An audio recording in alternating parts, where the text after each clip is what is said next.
quarterback. Oh, there's a goal. The Chargers' move to Los Angeles has been a total disaster for the team so far, and recent news out of their camps only reinforces this thinking. The team has failed to make inroads in their new city, with games merely being filled with the opposing team's fans. It's been so bad their executives have now decreased projected revenues by over 50% from their original predictions. Even worse, the fight for LA has been locked into Kroenke's slave for the next 20 years at minimum. Let's be honest here, there is only one thing that can bring comfort to the 12 Chargers fans remaining. SeatGeek. The wonderful app that sorts all tickets on the resale market to help fans get the best value for tickets is the only hope they have left. Sorting tickets from red to green on a 1 to 100 scale, giving you a view from where you'll be sitting, and scannable tickets right on the app itself. No pain here. Better yet, use the code word TREE in the link below to get started and save $20 off your first purchase. The fight for LA may be a laugher, but your wallet will claim victory with the power of SeatGeek. This game is Exhibit R as to why Thursday Night Football is a blight upon humanity. What the Shield was hoping for was that two uninspiring and struggling franchises would make for a good match. What they failed to realize is that the Arizona Cardinals are utter rubbish. I could throw down every single negative adjective in the book to describe this team and it still would not be anywhere close to accurate. Josh Rosen got the great experience of throwing ducks to be intercepted and being feasted upon by a Broncos defense frustrated by 4 consecutive losses. Nothing screams welcome to the NFL like being fucking mauled in your own pocket nearly every play. This game was over before the first half ended and Arizona once again looks like the biggest joke in the league. How did this team win a game again? Doesn't matter. The real solution is to move deck chairs around the Titanic and fire a bum who shouldn't have been there in the first place. It's times like these where I wish North American leagues believed in relegation. We are witnessing a miracle in the making. A game in London that isn't a total fucking blowout. Finally, those chaps from across the pond can see what real hand egg is all about. The Diamond Dogs get to experience the closest thing to a home crowd as fans were probably handed their shit before they enter the game. Even as the Chargers do their trademark thing without Melvin Gordon, the Titans storm back and show some semblance of an offense in the second half. Tennessee has scored 6 and are down by 1 with less than a minute remaining. Let's step into Mike Vrabel's shoes for a moment. What would you do in this situation? A. Kick the extra point and send the game to OT. B. Make sure the ball gets in the hands of Dion Lewis. Or C. Entrust Marcus Mariota throws accurately to a bunch of suspect wideouts. Logic? What the fuck is that? This is NFL blackjack, baby. Vrabel wants to beat that fucking dealer. He wants 21. He draws a 4 and busts. Vrabel shows how much of a one-year defensive coordinator he was with that call. There's bold and then there's putting metal into an electrical socket. You don't jump off a cliff when there may be a slight chance you catch onto a tree limb. Don't worry, Mike, the media heads will keep talking about how bold and cunning you are for being a fucking idiot. Me? I'll just be laughing in the corner. Week 2 of Brocktober begins in earnest as the Hotshot Dolphins... Wait, Hotshot, the fuck am I talking about? They got their asses handed on a platter by the legendary NFC jobbers known as the Lions. For those of you that wanted to blame Osweiler for this loss, well, you also lost the Powerball. Miami's defense couldn't stop a goddamn beach ball in the second half. They allowed Detroit to experience the worst sin of all in them pretending they have a competitive team. As for the fading Dolphins, Devontae Parker was benched yet again thanks to existing incorrectly in this new culture. His agent called the head coach incompetent, which is honestly beating a dead horse. It's the Dolphins. Everything is already incompetent from the moment they don the logo. Sam Darnold, you had yourself a great game last week against the Broncos. Step into the next room to fall into a pit of spikes and have your carcass picked to shreds by hordes of Vikings. The flaccid offense can do nothing for most of the game. 3 and outs, picks, fumbles, it's all here for the new heir to Sanchez. Minnesota turns on the Jets, no pun intended, in the second half and, well, cruises to another easy victory. You are their love boat and Fred Smoot runs the gamut against poor Darnold in a private bunk. Don't worry, Sam, next week you get to be mauled by bears. All Pagula's gas wells and all his men couldn't put this broken table together again. The newest concoction from the Buffalo Labs has been lathered in the finest of spirits, the Buffalo Inebriation Meter. Who needs optimism when you can drown your pain in bourbon? After last week's injury to Josh Allen, Peter Meem proved that he is the most accurate passer to the opposition. Despite this, there's a new starter in town. Derick Anderson! No, you aren't in a time warp. This is 2018 and Derick Anderson is starting a game. As his corpse is stuffed into a mannequin and controlled by McDermott on the sidelines, he does as poorly as everyone expects. And it's against the Colts. The Colts have nothing besides Andrew Luck. Did I mention Andrew Luck marches all over that so-called defense you guys have? You somehow managed to score 5 points in this game. That deserves a damn son. And that also deserves a stomach pump. The Bills are going to single-handedly win Kaepernick's collusion case. Alright, Jacksonville, here's the perfect time to turn the tables on this skid. The Texans aren't that good, and what the literal fuck are you guys doing? I thought you guys were force-fed bologna sandwiches to instill the art of winning back into you. Yes, you know who's the culprit. That garbage offense. Even as they bring in Carlos Hyde to shore up the running game, Blake Bortles is running for biggest meme of the football season. He once again prolapsed so hard that he was taken out of the game for Cody fucking Kessler. And he ran the offense better than a Bortles did.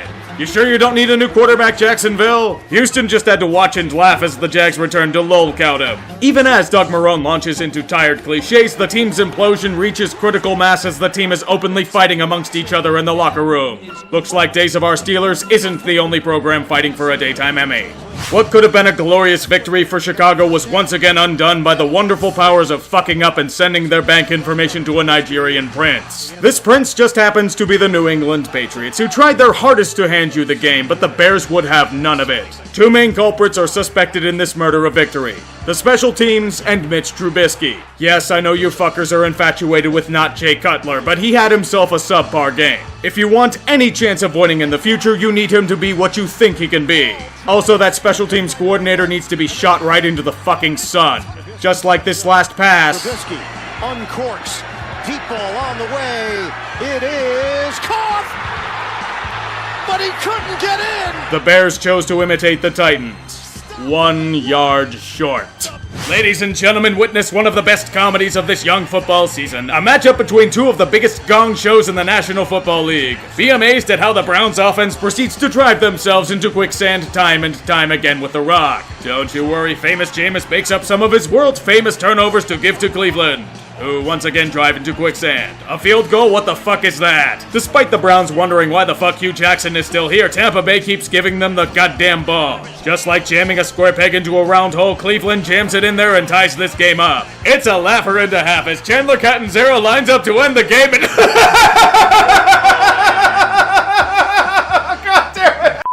Bonus comedy, everyone! Watch as Jameis gets into the festive spirit early and gift wraps a golden situation for Cleveland, who, you guessed it, drive into quicksand for the 10th time today. Enter a hungry Jabril Peppers, who realizes there is a tasty steak in the end zone and forgets he has a ball to protect. Who even wants to win this game? It's comedy, it's horror, it's a show for the ages. Catanzaro is lining up to miss yet another field goal to us.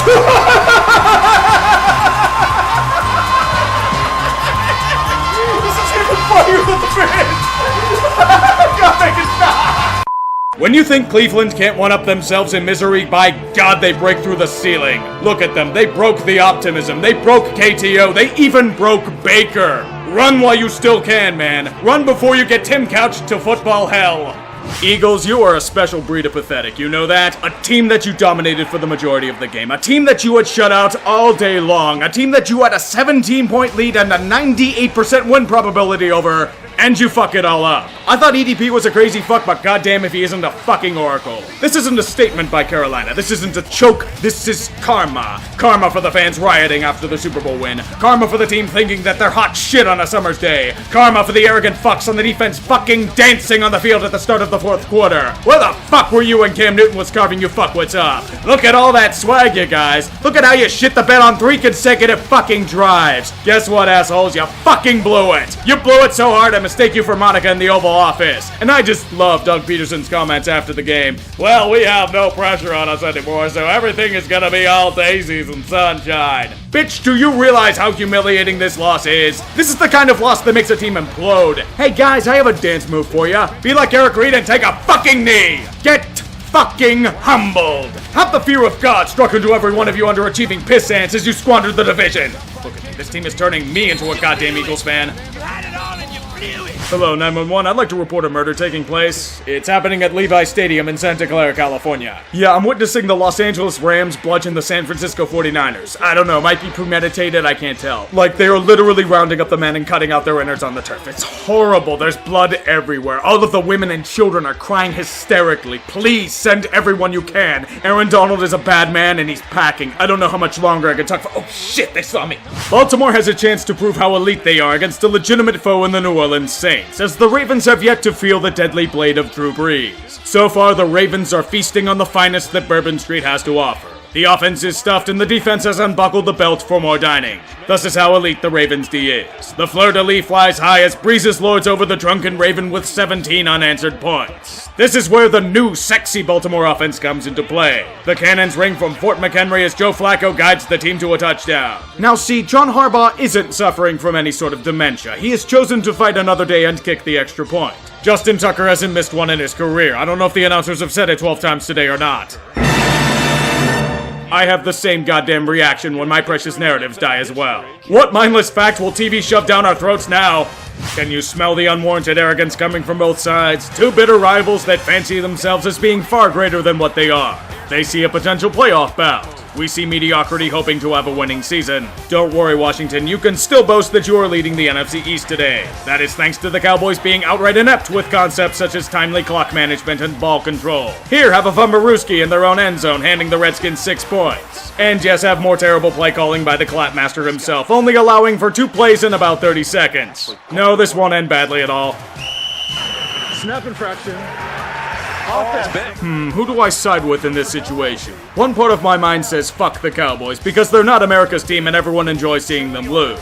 The other part says fuck the Redskins because they're a shithole disguised as a football team and Dan Snyder deserves to eat shit. I would feel bad for the Cowboys if this weren't the Cowboys. Don't worry though, this still won't end badly. And the kick. Congratulations, Dallas. You got fucked over by more of that glorious ref ball. Dan Snyder scalps you alive and uses all the hair to create his next politically correct mascot. Cincinnati, this is why you needed to win against the Steelers last week. Because this shit was going to happen. Kansas City laid such a glorious ass whooping on you that they knocked your entire organization back 20 years. I think there's this quarterback prospect named Akili Smith you can draft in 2000. He's sure to be a stud. Perhaps he can be just as good as Patrick Mahomes is, who made the Bungles look like they were a fucking Mac school. The dangerous road to irrelevance is coming into view again, Marvin Lewis. What will you do to turn this car around? Isn't this the face of a man that knows what he's doing? You know you want to give him another extension. Do it, Mike. Do it for the lulz. Let's not pretend this is a competitive match. Both of these teams are garbage. The Falcons have no defense and are guided by voodoo magic anymore, and the Giants are a waste of precious natural resources. They are the result of countless rounds of gerrymandering, a fucking mess that is scattered in all directions and pretends to be some sort of coherent entity. Eli Manning is the decrepit old man that is unable to function in daily life anymore. You know he's fucking up, but you don't want to say anything to hurt his feelings because you know he can't help it. Even when he's willed into any sort of prime field position, play calling thinks it's still 2009. Down by 8 and just scored a touchdown? Let's go for 2 and trust the ball to Eli. First and goal with less than a minute left. QB draw with Eli. It didn't work. Do the same play again. It'll be like the good old days where David Tyree pulled a rabbit out of his ass. Atlanta, enjoy your free victory. You're not off the hook for your injury-riddled mess of a team yet, but take it and run. Oh yeah, Eli Apple is still lingering around. We'll just ditch him on Bourbon Street. That should do the trick. The Raiders won a first-round pick for Amari Cooper. Yeah, good luck with that one. And I love me some Amari Cooper. Who's going to be fucking stupid to pay that price tag? God damn it. Why didn't any of you take the phone away from Jerry? You know he gets senile when he sees an underachieving wide receiver on the market. Now Amari gets to move away from a shithole with no quarterback to a mediocre shithole with no quarterback. Oh boy, I get to see Dak underthrow him by 10 yards every week. Won't that be fun? Enjoy the 15th overall pick, Oakland. And also enjoy the sweet, sweet sound of those tanks.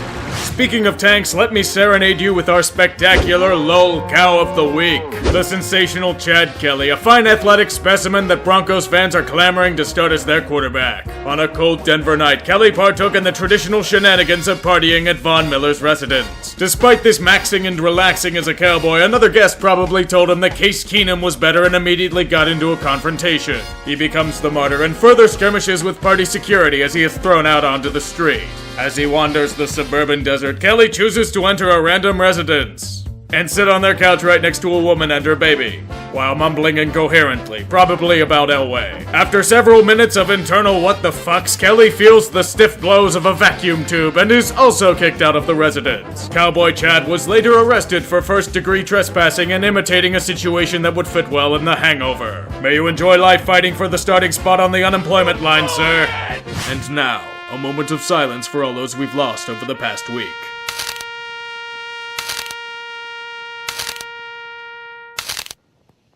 Unit lost. Unit lost. Unit lost. Unit lost. Unit lost. The football gods show no mercy.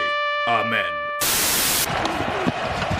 Breeze, end zone. He hit it. 500 career touchdown passes. The NFL's all-time passing yardage leader moves into elite company even further.